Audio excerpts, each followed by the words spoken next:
Election Night Update from King 5 News. Here's a look at the long line of voters in Salt Lake County, Utah. Turnout has been high in Utah, which has 6 electoral votes up for grabs. Hillary Clinton and Donald Trump are facing a challenge from independent candidate Evan McMullin. McMullin has billed himself as the anti-Trump conservative candidate.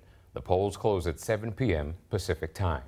Welcome to King 5 Election Night coverage. I'm David Espinosa Hall. And I'm Amanda Graves. We do have some voting machine glitches to report. There is a hearing happening right now in Colorado to keep the polls in that state open for an extra 2 hours. Colorado Democrats filed for that extension after that voting system went down for 29 minutes. Meanwhile, election officials will be extending poll hours in North Carolina and New Hampshire by 20 minutes after glitches in those states. Back here in Washington, one of the big statewide races we're watching tonight for you is for governor. Incumbent Jay Inslee is looking for a second term in the governor's mansion. His challenger is former Port of Seattle Commissioner Bill Bryant. Chris Daniels has the latest on the final hours of the Inslee campaign tonight, and he joins us right now. Yeah, David, there's a lot of optimism here at the state Democratic headquarters in Seattle's Madrona neighborhood.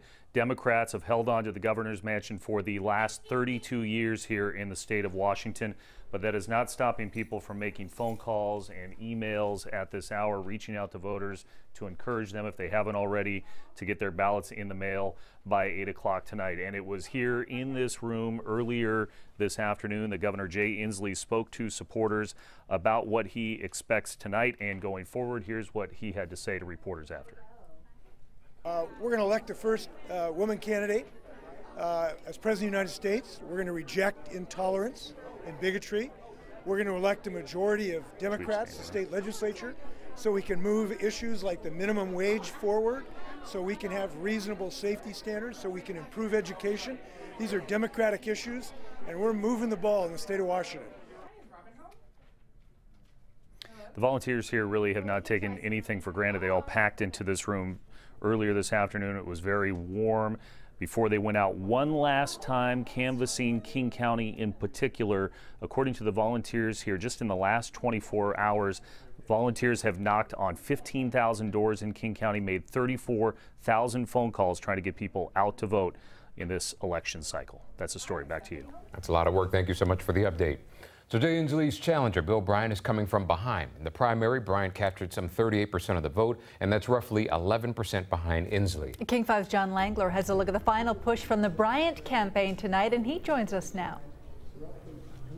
Good evening, Amanda. Bill Bryant and his family will be here at the Bellevue Hyatt later on this evening with the rest of the Republican leadership to watch the returns come in.